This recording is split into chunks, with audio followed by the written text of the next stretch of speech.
Joined right now by Daniel Cajigas. He is from Orlando, Florida. He's 17 years old. He's going to be going to Wharton next year. And we've got Eli Engelman from Deerfield High School. Three of my kids went to Deerfield. None of them are launching a $1 million app. It's a healthy average investor, but they're doing fine. And Eli is going to go to Tulane in the Green Wave the fall. You gentlemen have come up with this app to help the average investor, and let me confess my ignorance, although I have been looking for a self-evolving predictive algorithm for just the longest time. Could you tell us about your app? Well, the app runs on 9 technical indicators that are public to the users, and it's based off a proprietary algorithm that we developed with a weighting system that we've previously back-tested. Now, can you explain what you just said? So pretty much, there's 9 easy math equations that tell different things about where stock is heading, whether it's being overbought or being oversold, what their averages of the closing price is, what the momentum of the stock is.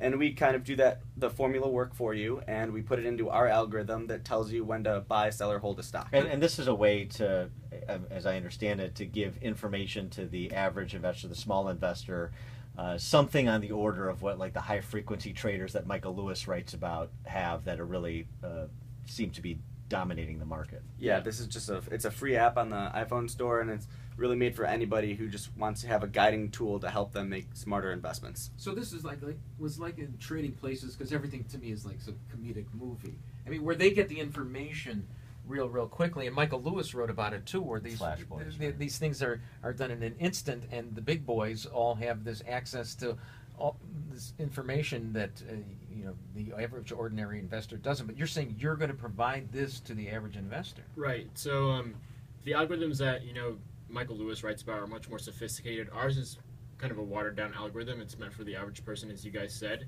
and it's just meant to bridge that gap. Right now, about 95% of all trades that take place on Wall Street are from high frequency trading from algorithms like that, and so ours is just a user-friendly way. It's very intuitive. If you download the app, there's really only 2 screens, and we're actually adding updates to make it more self-explanatory, so really anybody can use it. And so how is the app is available now, right? Yes, sir. And so how has it been received? How's it doing? It's been received really well since June 16th when we made the app free. We've had close to 3,000 downloads.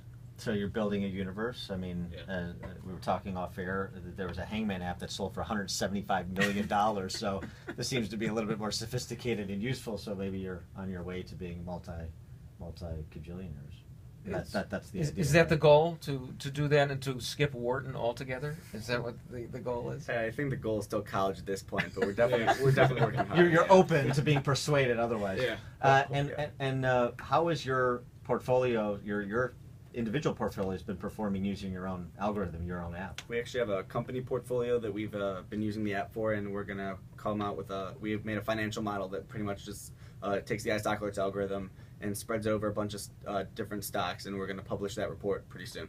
Okay, so then you you have people using the app. Statistical evidence of that the app, I mean, nothing works 100% of the time, but iStockAlerts definitely keeps people updated on their stocks for people who really don't have time to check their watches every day, or people who aren't that interested in the market. It definitely just excites people and will get them interested in the market. This will give you something like you can invest in more kind of safer investments rather than buying up Clydesdale horses as your retirement I thought that was a good idea. The MC Hammer investment strategy. Well, you invest in what you know, and I know Clydesdales. But here's the thing. So what do you do after this? Let's say you peak at age 18. You sell it for $100 million or whatever. Then what do you do? Do you have any long-term goals? I think both of us maybe want to start like a fund together where we can both invest. I mean, nothing set in stone, but I mean, we both want to work on Wall Street. And so, and you guys from an early age were interested in the market. This is what led you to We've create both been this trading app. on our own for a couple of years now, and we kind of met and came together and had these ideas of the same technical strategies that we've been working with, and we've kind of made this app together. Well, good luck to you. We're glad we were on the ground floor here. Can we invest in this right. somehow? How do we invest? Do we get what options? do we do? We have a website. It's www.istockalerts.com, and there's a contact page if you want to reach us in any way. We are looking for investors, so if anybody out there that's listening wants to invest, just contact us on the website, and we'll get back to you. iStockAlerts.com. Yep. Yeah. Got it. Eli Engelman and Daniel Cajigas, thanks so much for joining us. We appreciate it. Thanks for having us. Thanks for having us. Expect to hear from you a lot in the future.